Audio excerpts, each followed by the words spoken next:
Okay, so we're going to be doing blood pressure checks, everybody. And so first thing I want to do is clean these to get these all ready. So I always alcohol them first just to make sure that they're clean, right? And I'm going to, I use a double-headed stethoscope just to make sure I can, because I'm going to double check you what you're hearing so I can make sure we're hearing the same thing. And that's my way to verify that your blood pressure is correct. So what we're listening for is the very first loud sound. That's the systolic. The second loudest sound will be the diastolic. Understand that you're going to hear different sounds. So just keep in mind that when you get ready to release the knob on the sphygmomanometer, you're going to hear a lot of sounds. But your goal is to listen for the very first loudest sound and the last loudest sound. That could be whatever, and just know that some people's bottom number could be kind of high, okay? But it should be typically around 130/80, but understand that if somebody's blood pressure is high, the bottom number for them, the last loudest sound could be 100.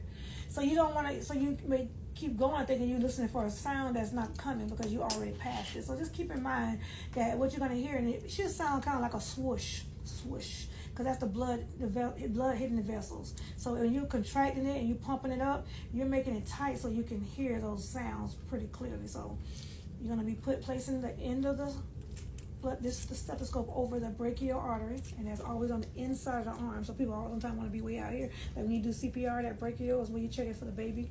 Well, that's where we're going to put it, right there in that spot there. And you want to make sure it's loud that you can hear it.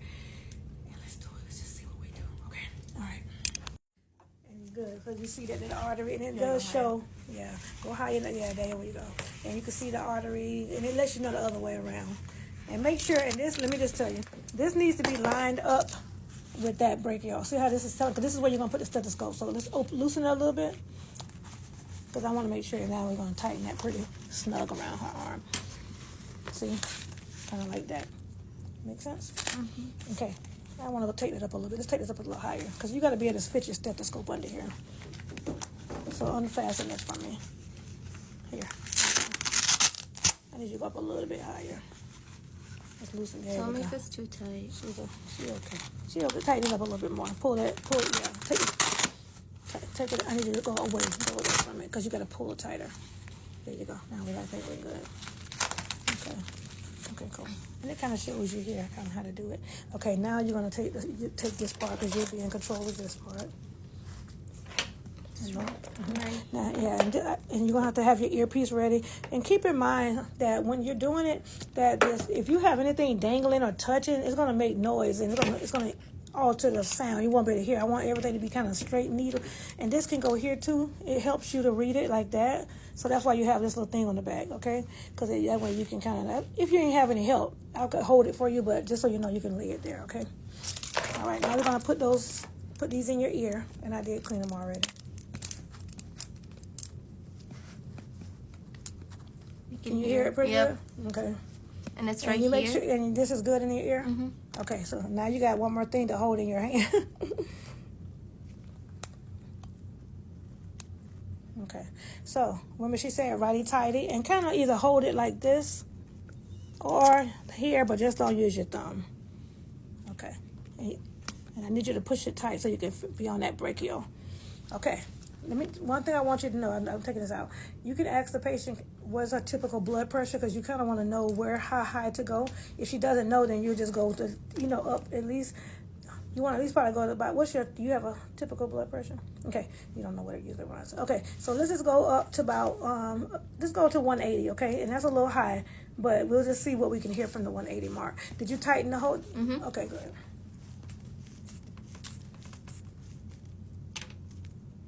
Go all the way to 180 first. And then when you do it, I need to make sure when you release it, that you release it slow, because you want to be able to, you can also see it jump sometimes, but that way you can make sure you hear it good. So let it down slow.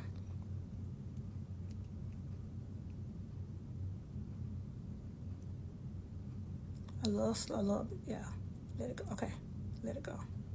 Oh, no, I don't mean fast. When you stop it for a second, once you let it go. Right here is okay? Mm-hmm.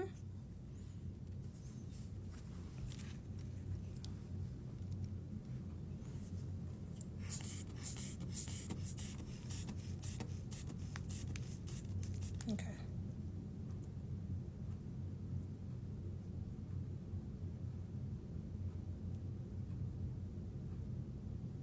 Let it go a little bit.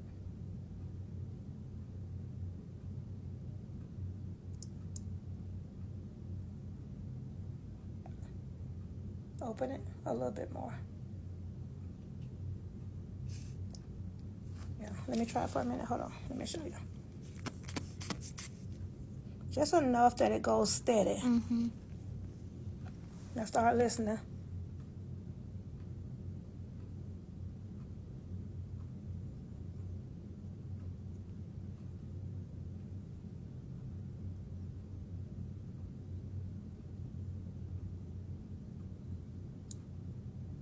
You hear it? Uh-huh.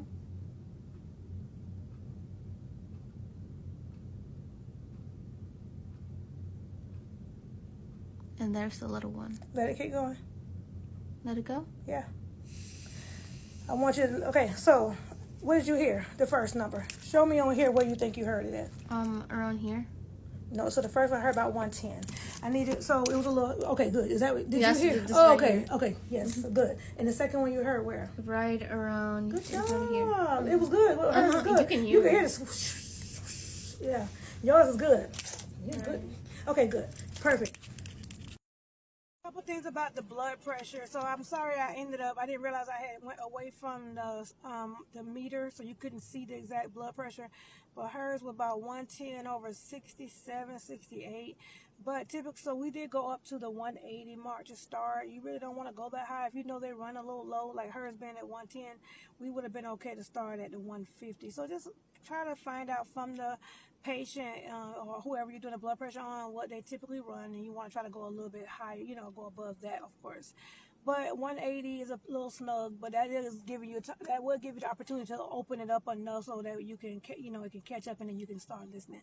Start listening, because you're gonna hear some sound, but I need you to just focus on the very first sound and the very last sound. That very first is the systolic pressure, and that very last loud sound is diastolic. And keep in mind also, once you get better at this, you can also see on the meter, the needle will jump a little bit more when it's around the number that it's at. And keep in mind also that you're not going to be able to, everybody won't be able to hit everybody's blood pressure. Don't beat yourself up about it. This is going to come over time that you're going to get better with experiencing how to, what you're hearing. And then there are going to be those times that you're just never going to hear it, okay? And when you get to that place or get someone like that, you need to get somebody else to check the blood pressure. You really only want to pump that arm up, definitely no more than twice, and then you want to put it on the other arm if you need to try again. Just know that every time you constrict that up, that it's going to increase the blood pressure on any subsequent check, because you're applying more pressure to that arm. So just know after the second time you don't want to use that arm again, okay? Again, that's the main thing with the blood pressure checks. If there's any questions that I thought of, I always tell my students to you can buy that kit, the stethoscope and the blood pressure cuff. You can get a set for about $20-$25 on Amazon. And I would say that if you to get more practice, get you a set like that, take it home and practice on everybody you can. And then I also say get you a wrist blood pressure cuff, or even an arm. Probably the better one to get the arm one, the electronic one. If you can get you an electronic one, because then you can compare it to something. So if the person doesn't know their blood pressure, but if you even want to be able to check the blood pressure right then and see, like I would check it on this arm and then do it on this arm in the manual, because it shouldn't be that big of a discrepancy, but at least you'll kind of have an idea that you are in range or not, and what you're hearing hopefully is coinciding with the electronic monitor, so you can kind of know that you're in range. Just keep practicing on everybody you can, okay? It's only going to get better over time, so okay, keep in mind. The sound that you also listening for, I want you to know that it's more of a swish, swish, because it's the blood hitting the arteries, right? So you're hearing a swish, swish.